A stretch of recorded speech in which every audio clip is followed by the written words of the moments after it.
I believe it is 11:24 today. It's Monday. Let's see what fate decides for us to read today.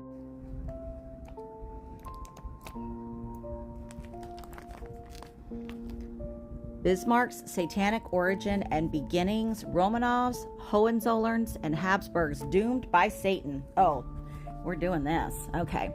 The Rothschilds were the chief delegates of Satan, the arch murderer. Through their secret agents, they were seeking for the most ambitious, unscrupulous, and able men whom they caused to be educated and promoted to become their agents. Yep, they rise them up through the ranks. Tricky spies approached such youngsters and implied, "All the kingdoms of the world and the glory I give thee, if thou wilt fall down and worship me." Matthew, from the book of Matthew.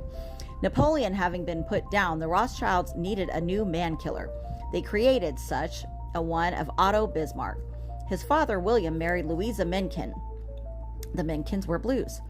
A little bourgeois of unknown origin. He took her to his country place, which the French troops of Napoleon I soon invaded, and at a nearby chateau, Marshal Soult, a blue, according to Disraeli, established his headquarters. Louise had been in imminent peril of violation, says history. The champagne of the Blue Marshal from Paris, his Asiatic persuasive power, and the devotion of both the idea of Israel above all, appealed more to the heart of the Bluess than the beer and heavy wits of her provincial German husband. Soult has since always shown an extreme attention to Mrs. Bismarck Mencken and to her son, the future man of blood and iron. A blue and one of the 300 of the Hidden Hand, Soult occupied the highest posts in France until his death in 1851 and betrayed every Christian ruler. The 6 years Bismarck passed in Playman Institute in Berlin had left him but regrettable memories.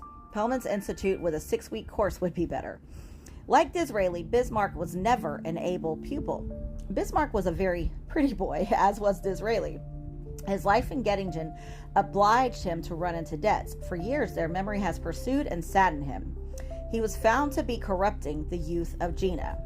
So, he always had money problems, is what they're saying. His reserved, disdainful, even haughty character disconcerted his superiors, as it kept at a distance his inferiors and equals. As a blue, he was sure of the superiority of his race. Karl Bonaparte, the father of Napoleon, took the field. His young wife, former Letitia Ramolini, who was pregnant with Napoleon, accompanied her husband, sharing in the hardships and dangers of a partisan warfare.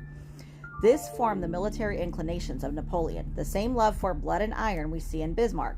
Does it not prove that the battling blue, Marshal Soult, was his real father and not the quiet Prussian small landowner, the official father of Bismarck?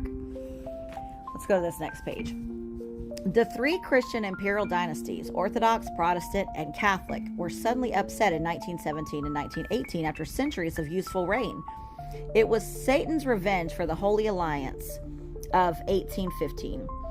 In order to understand all the mysteries, one must study the so-called satanic forces which rule the world, and to grasp the cause of the downfall of the 3 monarchies, we must return to the glorious year 1815. The leading phrase of the Holy Alliance, Tsar Alexander's League of Nations, was that Austria, Prussia, Russia, and all the Christian nations have one true and only sovereign, to whom alone all power by right belongs, namely God, our divine Savior, Jesus Christ. Divide et impera, thus Satan commands the blues to act. Those aims of Satan to divide and to rule and to destroy the Christians were counteracted by the proposition of the Tsar Alexander I of a Holy Alliance in 1815. Everybody knows that the Tsar Alexander I was its creator. Let us return to the book The Curse of the Romanovs by their worst foe, the blue A. Rappaport. The reestablishment of European peace has given the Tsar Alexander I great satisfaction. But it was a nasty blow to the Rothschilds. Alexander directed his attention to the irreligiousness of the nations as the source of many evils. He conceived the idea of reviving religious fervor in the peoples and thus reestablish a patriarchal regime, purity of family life, and obedience to law and authority. But the rulers must set an example and serve as models for their subjects. The sovereigns of Europe must carry out their mission as rulers of empires and kingdoms in the spirit of the founder of Christianity, which should be the link uniting the sovereigns to their peoples and among themselves. Such plan was exactly the reverse of that desired by the Satanists, Rothschilds, whose chief aim was to annihilate it. And all the following czars imitated Alexander I. Hence, this boundless hatred of the Rothschilds against them.